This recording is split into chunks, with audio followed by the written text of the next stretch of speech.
ಹರಿ ಓಂ. ಎಲ್ಲರಿಗೂ ನಮಸ್ಕಾರ. ನಿಮ್ಗೆ ಗೊತ್ತಾ, ಒಂದು ವರ್ಷದಲ್ಲಿ ಒಂದು ದಿನ ಮಾತ್ರ ನಾವು ಯಾವುದೇ ಮುಹೂರ್ತವನ್ನ ನೋಡುವಂತಹ ಅವಶ್ಯಕತೆ ಇರೋದಿಲ್ಲ.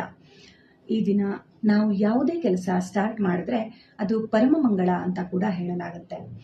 ಅದೇ ಅಕ್ಷಯ ತೃತೀಯ. ಈ ಸಲ ಅಕ್ಷಯ ತೃತೀಯ ಏಪ್ರಿಲ್ 30ಕ್ಕೆ ಬಂದಿದೆ, ಅಂದ್ರೆ ಇವತ್ತು.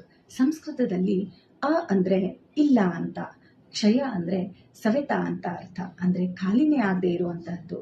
ಉದಾಹರಣೆಗೆ ಸುಖ, ಸಮೃದ್ಧಿ, ಸಂಪತ್ತು, ಭಕ್ತಿ, ಆರಾಧನೆ, ದಾನ ಯಾವುದೇ ಇರಬಹುದು. ಇವತ್ತು ಸಂಕಲ್ಪ ಮಾಡಿ ಸ್ಟಾರ್ಟ್ ಮಾಡಿ ನೋಡಿ, ಬಟ್ ಡೆಡಿಕೇಶನ್ ಇರಬೇಕು. ಇವತ್ತಿನ ದಿನ ನಮ್ಮ ಸನಾತನ ಧರ್ಮದಲ್ಲಿ ಇಷ್ಟು ಸ್ಪೆಷಲ್ ಯಾಕೆ ಅಂತ ಕೂಡ ನಮಗೆ ಗೊತ್ತಿರಬೇಕಲ್ವಾ.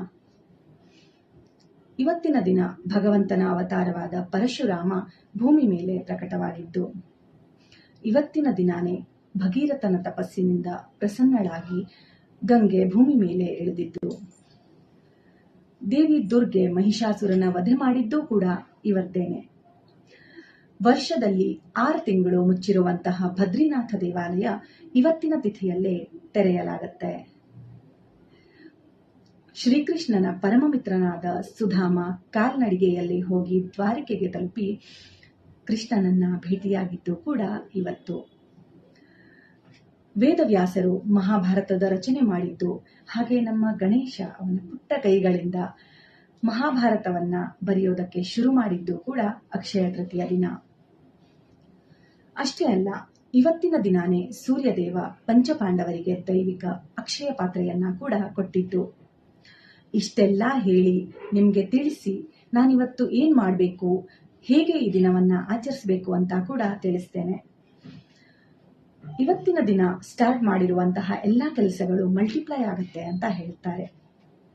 ಈ ದಿನ ಈ 5 ಪ್ರಕಾರಗಳಲ್ಲಿ ಅಕ್ಷಯ ತೃತೀಯ ದಿನಾನ ಉತ್ತಮ ರೀತಿಯಲ್ಲಿ ಆಚರಣೆ ಮಾಡಬಹುದು.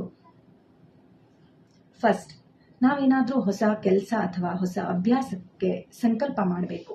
ಅದು ಬಿಸ್ನೆಸ್ ಆಗಿರಬಹುದು, ಸಾಧನೆ ಆಗಿರಬಹುದು, ಅಥವಾ ಹೆಲ್ತ್ ಇಂಪ್ರೂವ್ ಮಾಡ್ಕೊಳ್ಳಿಕ್ಕೆ ಒಂದು ಸಣ್ಣ ಪ್ರಯತ್ನ ಕೂಡ ಇರಬಹುದು.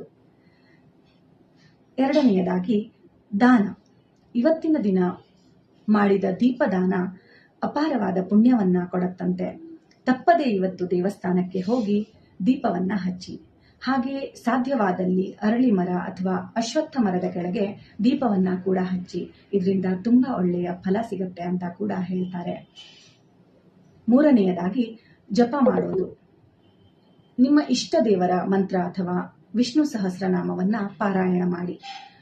ಶ್ಲೋಕ ಅಥವಾ ಮಂತ್ರ